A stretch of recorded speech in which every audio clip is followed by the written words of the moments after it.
Entre as funções desempenhadas por um Tribunal de Contas, há a possibilidade de responder a consultas realizadas pelos administradores públicos. Exatamente, Dimitri. O tribunal, além de julgar as contas de gestores públicos e realizar auditorias, possui essa importante atribuição. Para isso, os titulares de órgãos públicos estaduais e municipais devem abrir um processo de consulta. De acordo com o regimento interno do TCE Ceará, compete privativamente ao plenário do tribunal deliberar sobre as consultas formuladas. A partir do questionamento, o colegiado do TCE delibera e emite um parecer ao órgão.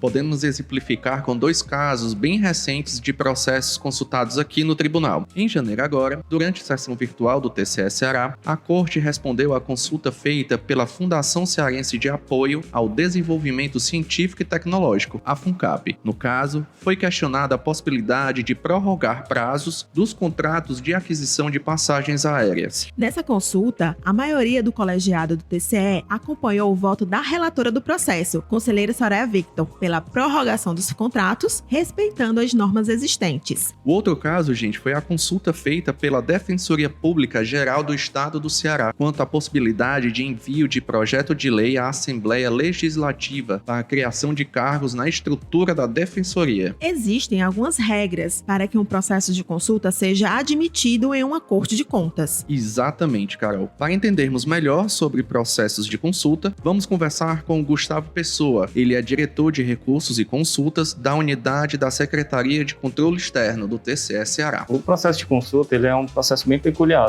do tribunal. Ele é a materialização da função consultiva, que é um dos meios mais próximos da função pedagógica do tribunal de ajustar os gestores. Então ele tem algumas peculiaridades, Para ser votado, o regimento impõe que tem que ser pelo menos 5 conselheiros votando, incluindo o substituto, Ele já tem um quórum qualificado. E seus requisitos? Os requisitos principais os legitimados, do artigo 112 do nosso regimento. Não pode tratar de caso concreto, tem que ser uma matéria em tese. E tem que ser acompanhado do parecer da assessoria jurídica do órgão, consulente. Por quê? Porque o tribunal precisa da opinião do consulente para poder também se posicionar. Ele precisa dessa dialeticidade das opiniões para poder chegar a uma decisão colegiada final. E é importante por quê? Porque constitui um pré-julgamento de tese. Entraram várias consultas sobre Covid, enfrentamento ao Covid, contratação de pessoal em decorrência da Covid. Então, é por isso que entra nos normativos de jurisprudência, porque é um guia para o tribunal, para os gestores também e para o próprio tribunal. Os processos, gente, podem ser consultados e acompanhados no nosso portal. Além disso, no informativo de jurisprudência, é possível encontrar as principais decisões proferidas pelo TCE, incluindo as consultas. E agora as notícias da semana. Na última terça-feira, dia 22 de fevereiro, ocorreu a posse do conselheiro do TCE Ceará, Edilberto Pontes, como presidente do Instituto Rui Barbosa, o IRB. A solenidade ocorreu em Brasília, no Instituto Cerzedelo Correia do Tribunal de Contas da União. Com mais de 48 anos de atuação, o IRB é conhecido como a Casa do Conhecimento dos Tribunais de Contas brasileiros, já que promove uma série de iniciativas voltadas ao desenvolvimento das Cortes de Contas, através da produção de revistas técnicas e livros e a realização de seminários e congressos. Em seu discurso de posse para liderar o IRB no biênio 2022-2023, o conselheiro Edilberto Pontes destacou, entre as metas prioritárias de sua gestão, a criação de um núcleo de estudos avançados.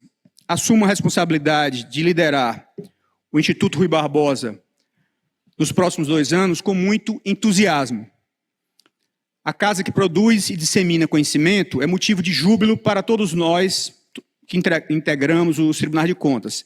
É uma casa ativa, que trabalha muito e busca constantemente a relevância. Além da posse da presidência do IRB, houve a posse dos presidentes da Associação dos Membros dos Tribunais de Contas do Brasil, a ATRICOM, pelo César Miola, do TCE do Rio Grande do Sul, e da Associação Brasileira de Tribunais de Contas dos Municípios, a ABRACOM, por Joaquim de Castro Neto, do TCM de Goiás. Outra informação importante é que o presidente do TCE Ceará, conselheiro Valdomiro Távora, e o presidente do IRB, conselheiro Edilberto Pontes, assinaram um acordo de cooperação para a instalação instalação e funcionamento da subsede do Instituto nas dependências daqui do Tribunal. A assinatura ocorreu durante a solenidade de posse das entidades representativas dos Tribunais de Contas, IRB, Adricom e Abracom. Localizada no primeiro andar do edifício 5 de outubro, a nova sede do IRB no TCE Ceará será destinada ao desenvolvimento dos projetos de capacitação profissional oferecidos pela entidade e à disponibilização do conhecimento produzido, sempre no intuito de possibilitar o aprimoramento institucional dos órgãos de controle.